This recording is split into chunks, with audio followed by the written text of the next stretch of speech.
In this episode, the Disney Revolt author Jake Friedman surveys the infamous animation strike of 1941 and explains why it matters to present-day artists. We consider the cost of Walt Disney's perfectionism, the painful personal consequences of his decisions, and whether he ever learned from them. Plus, the most influential Disney animator you've never heard of.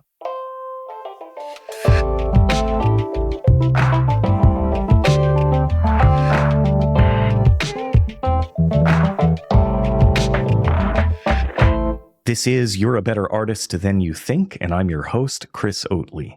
Get clear, relevant feedback on your work and personalized career guidance at magicboxacademy.com. There was a big surge in unionism in Hollywood. Each craft, screen actors, screen directors, screenwriters, projectionists, camera operators, background painters, office workers, so on and so on. Each one had to fight for the right to have a union in each studio. The screen cartoonists, aka the animators, were the only craft in Hollywood without union representation. Then suddenly, starting with MGM in 1940, one by one, the major studios began to accept union presence for the animators. And after MGM, we have Paramount, Universal, finally Warner Brothers. And at the very end of this list is Disney. Disney being the last studio to withhold union representation for the animators, which was the last craft in Hollywood to have a union. So they're fighting for salaries that are at least equal to those at MGM and these other studios. These are people who are proud for having animated Fantasia or being inkers or painters for Pinocchio. And why are they earning less than the same jobs over at MGM for people who are doing Tom and Jerry shorts? They wanted to understand that. They also wanted job security. Costs change, technologies change, world circumstances change. And at the time, in 1941, there was a war in Europe. World War II had started in 1939. The U.S. hadn't joined yet, but we were affected financially. The Walt Disney Studio was earning only half of its revenue at that point because the whole European market was cut off. So the studio was wondering, is the cost we're spending on our technologies really worth it?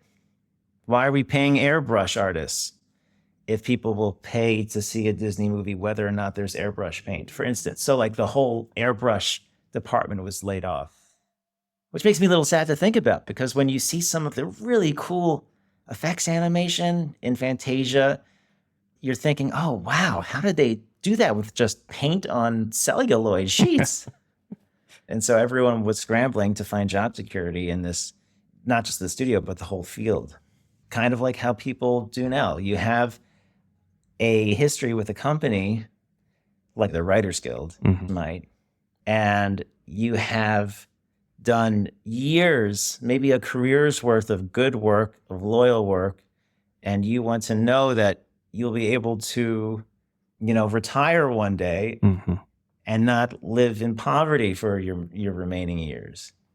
Yeah.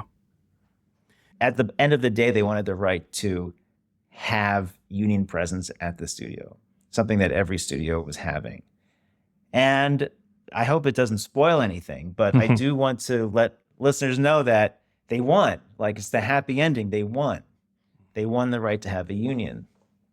It's amazing how challenging it was. I think that's something you never really hear about. Even as often as the Disney strike comes up, it's often this peripheral thing.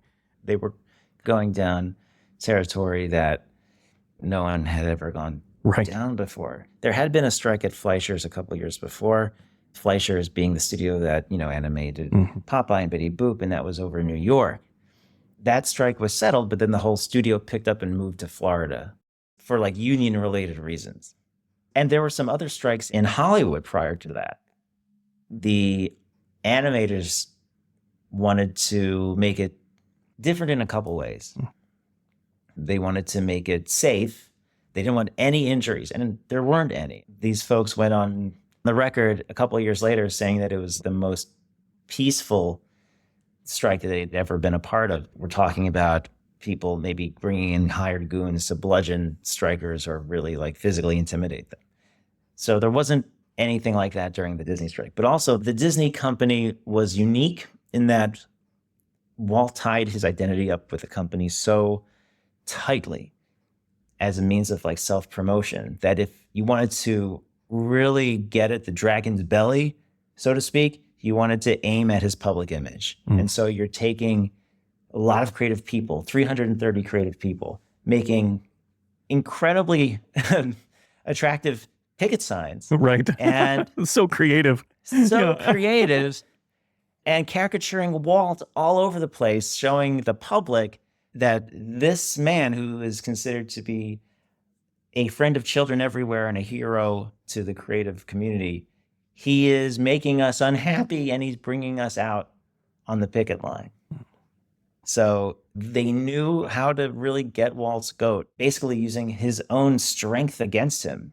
Walt's strength had been tying his name up with the company.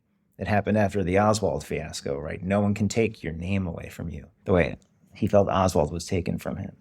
The company is his name. Where else do we have a single person's name in a movie studio? Right. Jim Henson. Right. But not at the time. And as far as I know, everyone who's ever worked for the Jim Henson Company has been very happy. Yeah, totally. When I first heard about your book, maybe my first thought was how challenging it would be to write a book with the strike, this kind of complicated historical event. You know, it's not the making of Snow White or something.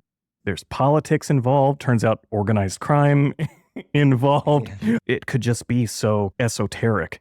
And yet you, I thought wisely, really made it a biography in many ways about Art Babbitt. It's about Walt too, obviously, as you've just alluded to, but really the arc is this character of Art Babbitt.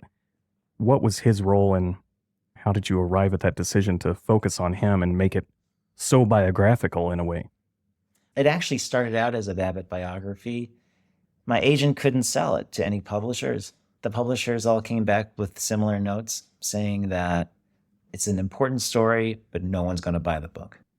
No one knows who Art Babbitt is. So I changed the scope of it into something that not just sells, but I think tells a more complete story. It's the story not of Art Babbitt, it's the story of the strike, of the event, and who are the main players of the strike and how are they relevant to the strike. That's really what I wanted to write about. I didn't want to do a womb to tomb book. That would have bored me as a writer. I really wanted to focus on how we get these two people about to punch each other's lights out in the parking lot, how we get to that point from a point of almost friendship and complete cooperation and sharing a single vision. You're right that it would have been esoteric had it just been about the blueprint of the strike. That's a good way to bore me as a reader. I want a human story. I want a story about an underdog. I want a story that I can relate to, being a person, and not just a person, but a creative person, and a person who would stand up for what he believes in to one degree or another. And I think every one of us has that in us. I think every one of us has a tipping point where we will stand up defiantly against something that is challenging our values. So that was Art Babbitt inside and out. So much has been written about Walt Disney. I did not want to be redundant. I wanted to only tell the Walt stories that are relevant to the Disney strike. There's no shortage of biographical stuff about Walt. And I was really forced by my editor to winnow down like 100 pages of the text. So wow. But I thought 250 pages is kind of a reasonable length for a story about two men, Art Babbitt, Walt Disney, how they were so aligned at a certain point, even to a point of almost reading each other's minds. Like Walt was staying late at the studio. Babbitt would stay late at the studio. Babbitt would take work home with him. He was just so married to the idea of elevating the art form. Not everyone at Disney was. The other people who came up in the ranks as Art Babbitt was, this is pre-Nine Old Men, they kind of fell away. And with a few exceptions, a lot of the people who trained Art Babbitt ended up becoming some very small potatoes in the animation industry. But Art ended up climbing the ranks with people who were there before him, like Norm Ferguson and Freddie Moore. And then they kind of laid the groundwork for the animators who came after them, like 8 of the 9 Old Men. All these young geniuses, people who were way too good for their age. Like there's no reason why they should have had the skill that they had, all of them. But the thing about Frank Thomas and Ward Kimball and Milt Collin, all those guys, is they all went to art school. They had graduated like a 4-year program from art school, and they brought that education up with them. None of these other guys, Freddie or Norm Ferguson or Art Babbitt, went to art school. But Babbitt was from a group of animators who were just expected to be able to know how to make sequential images and know how to work hard. As I dug into Art Babbitt's materials through his widow's permission, I could feel his presence, not in a ghost or a supernatural way, but just like I got to understand who he was, and I began to identify with his personality traits. I stand up for what I believe in, but he super stands up for what he believes in. I'm an animator, but he's a super animator. I'm an educator, he's a super educator. I don't want to get into how he basically created the field of animation education, but he did. And the more I dug into his contribution to animation history, the more surprised I was as to how extensive it was. Like, he wasn't just a lead animator. He wasn't just a strike leader, but he like created the idea of method acting in animation. Of a character analysis. He created the idea of bringing art classes into animation studios and having the animators learn how to do figure drawing. He was the one who pointed a live action camera at a movement specialist in order to inspire his animation, just to film someone doing a choreographed movement or any sort of thing like that. He was the first one. He was so innovative. All of these things are things that animation studios do all the time. We kind of take it for granted. I knew that his widow was so hopeful and encouraging of me to finish this. She wanted her late husband's legacy to live on because she noticed that his history was being brushed under the covers. I was like, I have to do this for this guy. If it were me, I would want my legacy to go on. So I would just grab time wherever and whenever. I would have my laptop and I would sit in an airport lounge waiting for my flight. I spent every minute of a flight a few times just going through notes and annotating a 1,000-page courtroom document. You know? I was wondering about that. Yeah. It was great fun. Once you sort of tune your ear, it's kind of like reading Shakespeare. Like if you read enough of it, you sort of understand the lingo. And I found that if I put it in chronological order, it made a whole lot more sense. I could see the course of events. Nothing happens in a vacuum. Every story about the strike prior to this book ends up being like, workers weren't happy, boom, they went out on strike. But it really started in 1938 when the first seeds were sown. And little by little, people were getting more and more unhappy and laying the groundwork for what would become a strike. So knowing that it didn't happen in a vacuum, I really had to, I used my iCal, my calendar program on my laptop. I went back to 1938, 1939, and I put in these events on the dates that they happened. That's awesome. It was a great tool. And that became just a really convenient way to see, oh, this happened, then that happened, then that happened. It sort of revealed itself to me. And I became hungry for more. I never collected baseball cards, but kind of like if I was missing a card, what happened in between this date and that date? I really have to find out.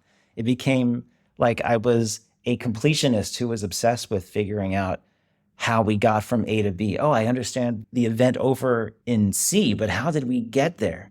I also knew that a lot of these things were really big ideas, and I wanted to organize my notes into sort of cohesive narrative style kind of presentations or articles. So I created a blog called the Babbitt blog, and that became my source for organizing my notes. It just was something to help me out. And that got a lot of people's attention, and a lot of other people who are Disney history enthusiasts reached out to me.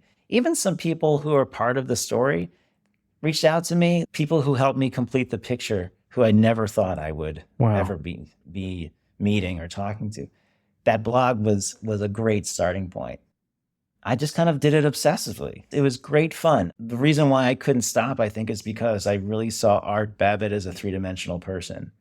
And that in no small part had to do with his amazing widow named Barbara Babbitt, who just let me into their home and dig through all of their stuff. It was so special, and I'm so grateful for her. Her daughter says that they're grateful for me, so we're just in this mutual gratitude loop. Do you think there would have been a strike without Art Babbitt?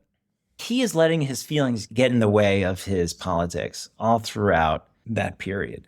It really came to a head when he was feeling like he was a stool pigeon, that he was used by the company. He didn't like being played, and he was feeling like he was being played. Basically, he realizes that the studio only allowed him to create a company-led social organization that he took to be a union to strengthen the company, not to strengthen the workers. And Babbitt has this realization. He's like, oh my God, I've been played. Screw these guys. And not only that, but screw the individuals. Screw Walt Disney. Screw Roy Disney. Screw their vice president, Gunther Lessing. He knows these guys personally. Mm-hmm. And he's saying, I'm going to make their lives difficult. Not because I believe only in my union beliefs, which he did, but also because they played me, now I'm going to hurt them.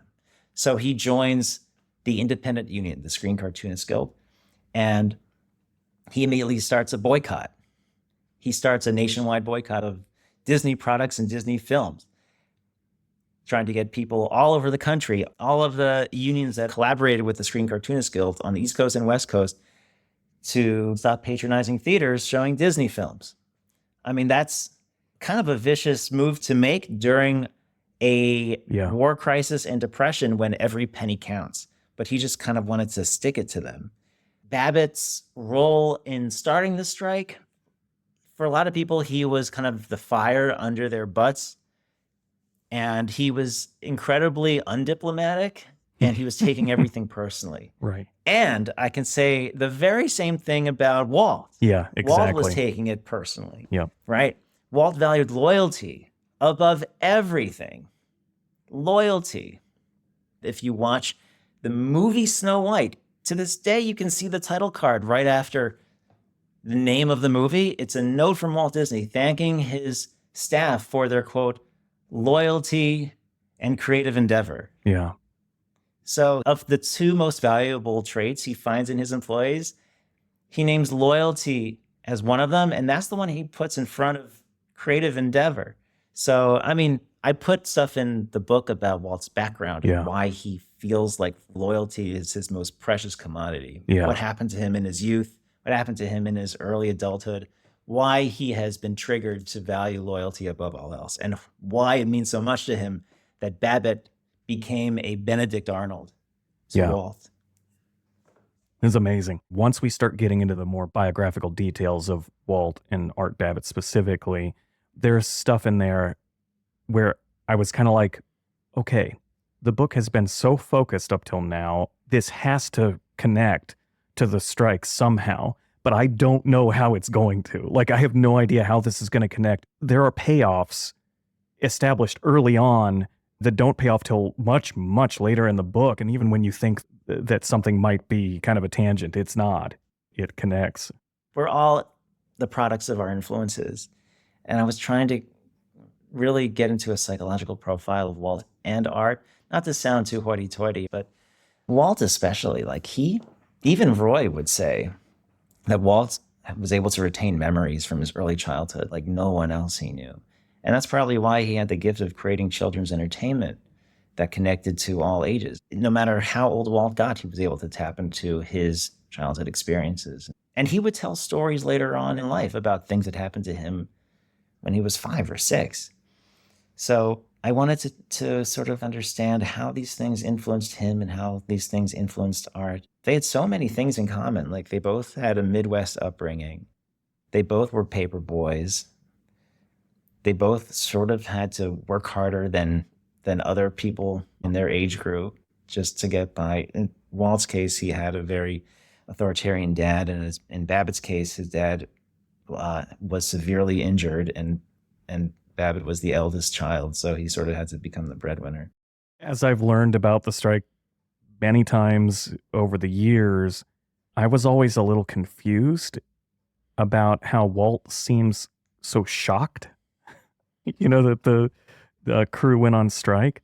I've always been kind of baffled by that.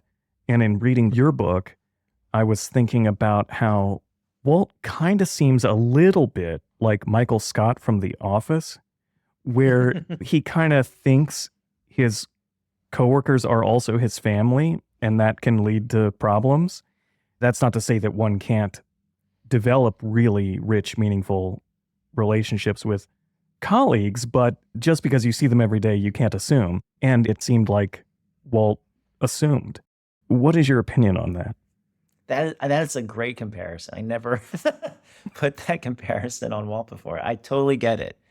I think in a lot of ways, he is very much like Michael Scott, where he values employee rapport and he wants to make his employees happy. And he was making a lot of them happy. Not all of them went out on strike.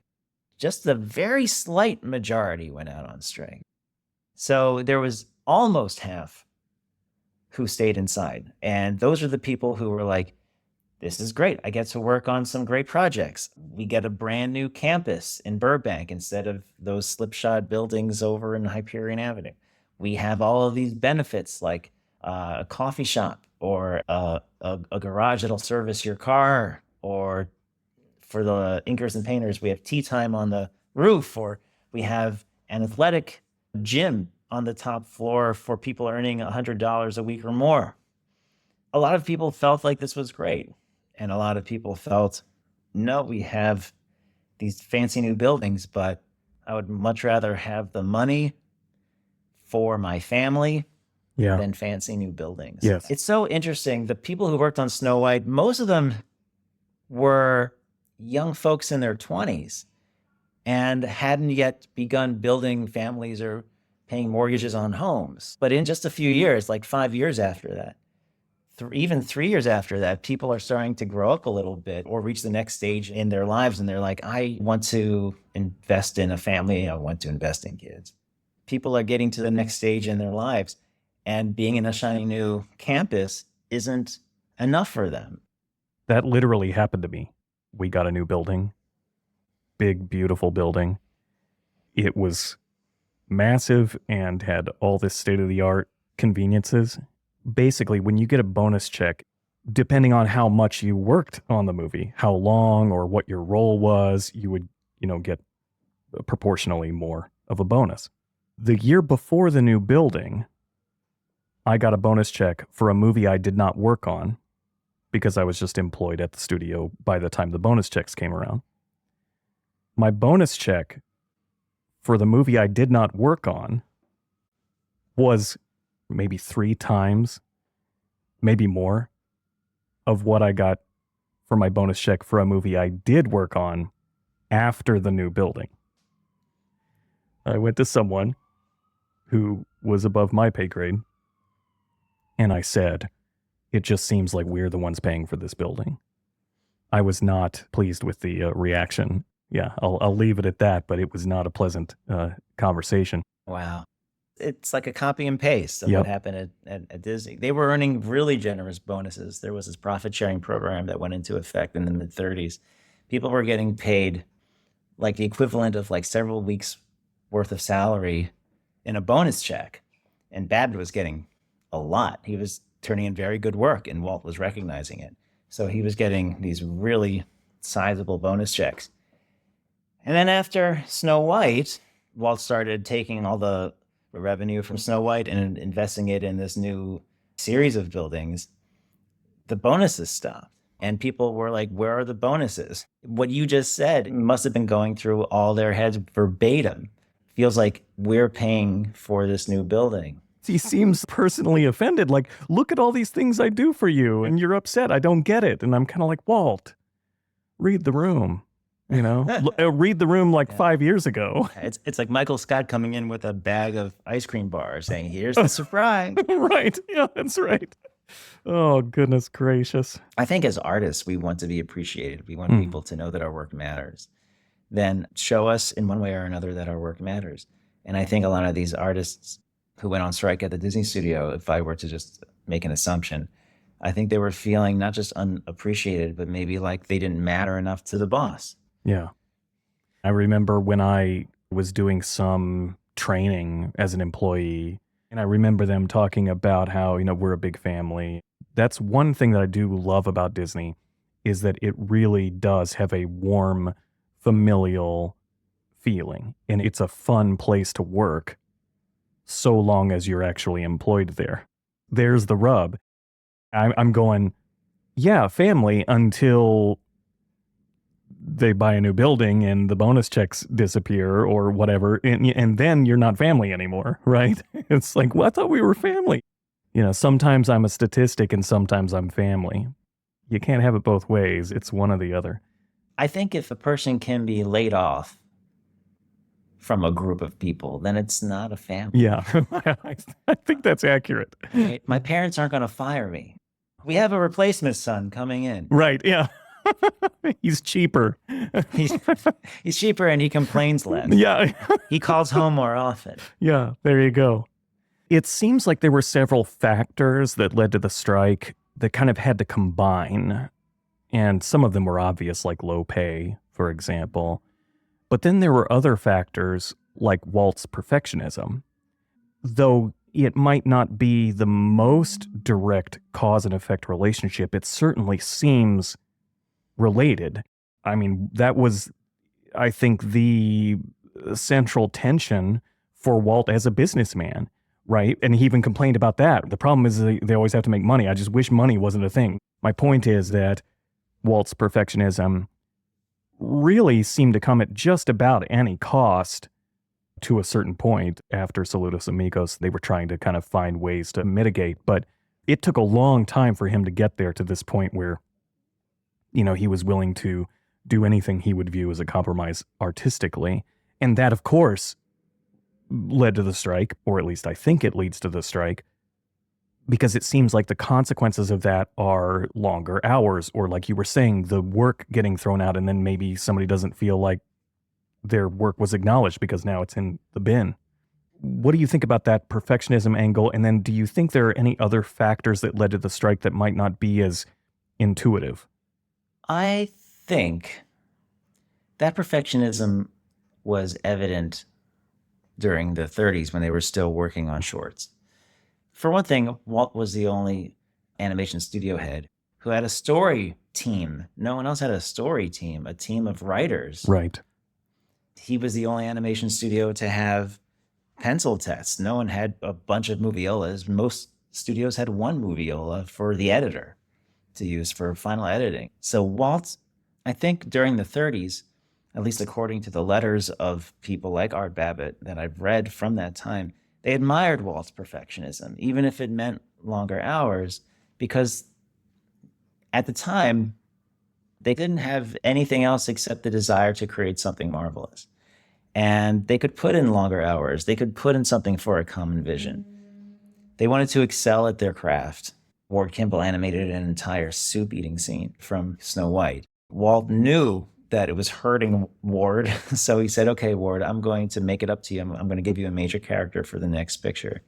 And that character was Jiminy Cricket. So that was Walt understanding what it's like for an animator to work on animation only for it to end up in the garbage bin. For Pinocchio, they kind of started maybe prematurely because there were a lot of story problems that required everyone to just stop the presses, pull a halt for a matter of months while Walt gathered himself back up together. He had to sort of rewrite the story, take out this, emphasize that, make more Jiminy Cricket, take out some characters, take out a birthday party. J.B. Kaufman wrote a book on Pinocchio that talks about how tumultuous this production was, at least in the first half, when people are like, oh my God, I did all this work. I designed all these characters and now they're not going to exist anymore. But what Walt did was, even though animators weren't working on anything, like he's telling them to just keep busy. We'll figure out how to use you. Just keep busy. teach the other guys what you know, keep working on your skill, keep designing.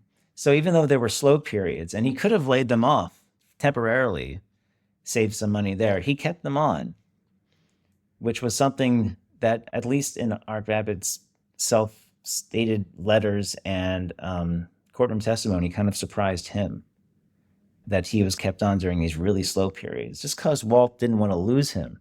And so when it was time to pick up production, I know what the story is going to look like. We hammered out all the kinks. We're going to get this going in such and such a way.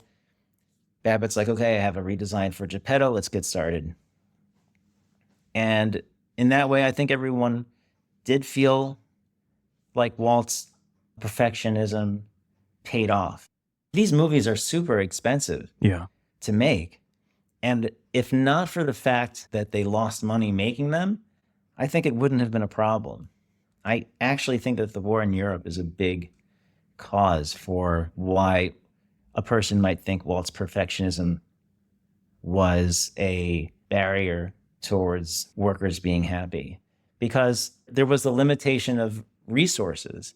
The war created this depletion of this revenue stream. Without this depletion, Walt could have just spent more money and made more money. It's this combination of things.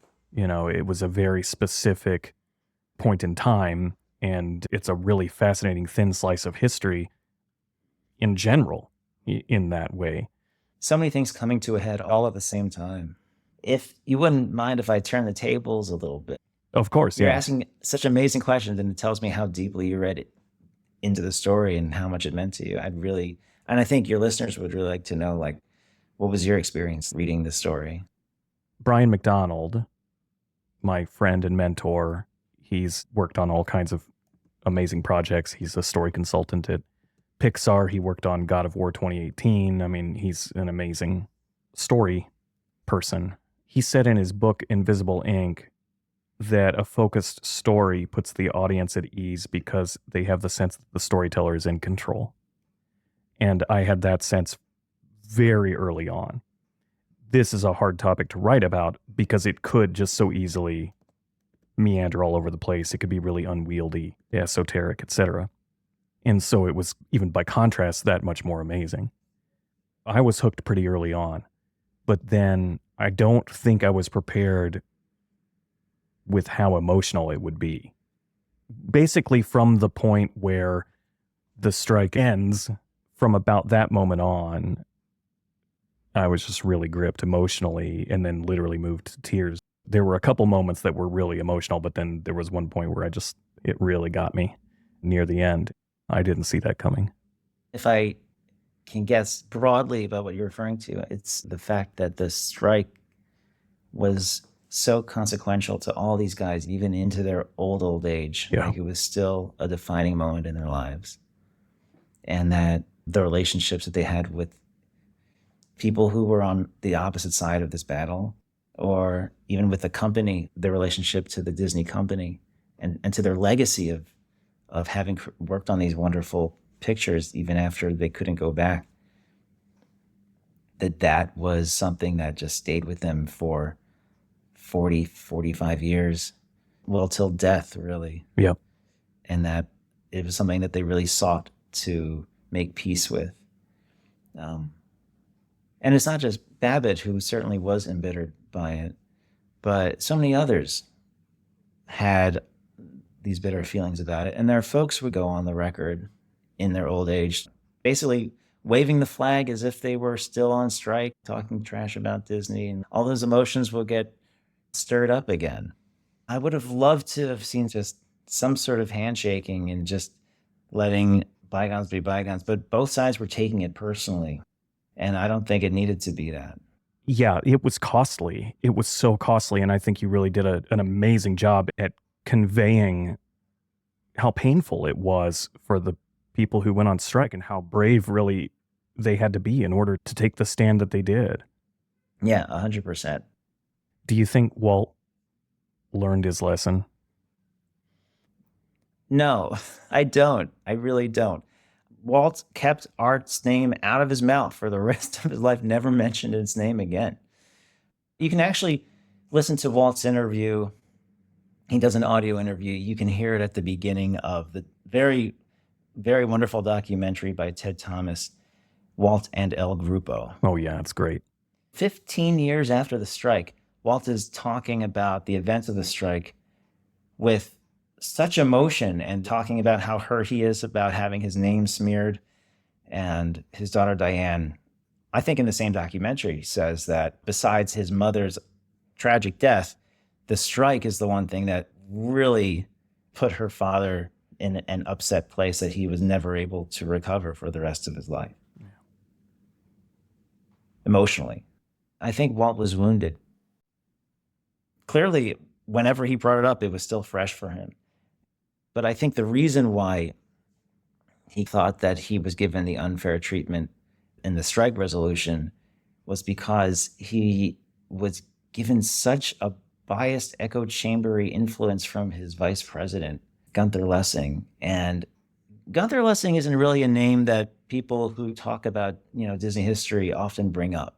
One reason is because his role was significantly diminished in the company after the strike, because Roy and the other members of the managerial staff felt like Lessing mismanaged the situation tremendously. But Lessing had basically allocated himself to be the labor liaison. How can you have an independent labor negotiator who's working on the company's side? And he was doing all of these tactics, like trying to bring all the employees into meetings that were anti-union, just a series of really nasty tactics. But in addition to that, he was, and the strikers felt this too, he was overloading Walt with kind of conspiracy information, making Walt think that all unions are communism-led, when it just wasn't the case. I have evidence that one member of the strike committee, the secretary of the strike committee, had joined the Communist Party when he was in Russia working in a theater arts program. But no one else was a member of the Communist Party. And just like today, you can turn on one TV channel or another, there were right-wing newspapers and left-wing newspapers.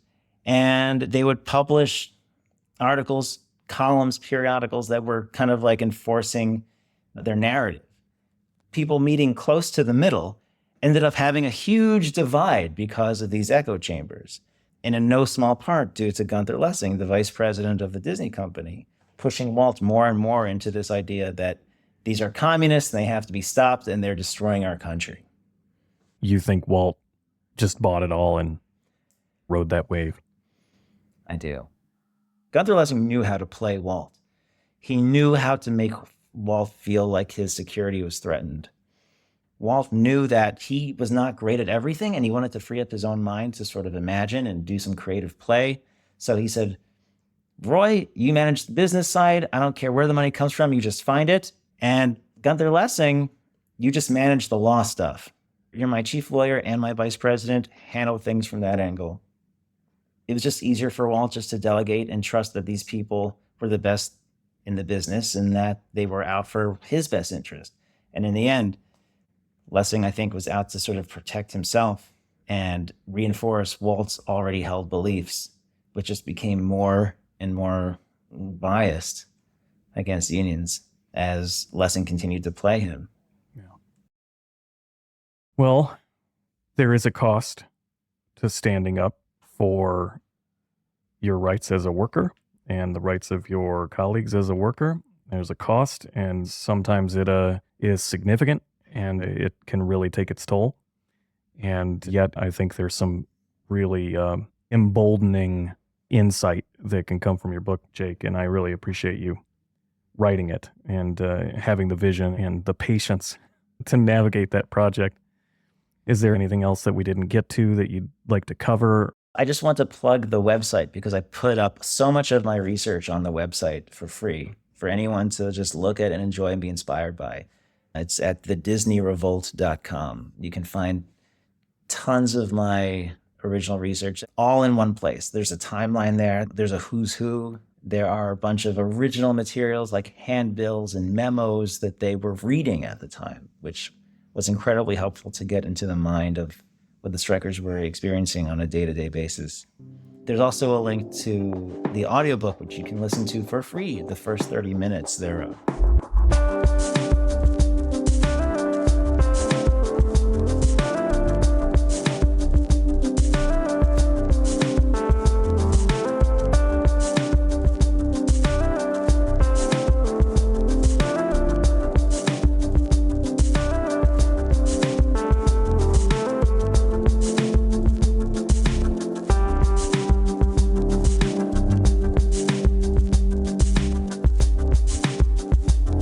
I'm your host, Chris Oatley, and our production coordinator is Mari Gonzalez-Curia.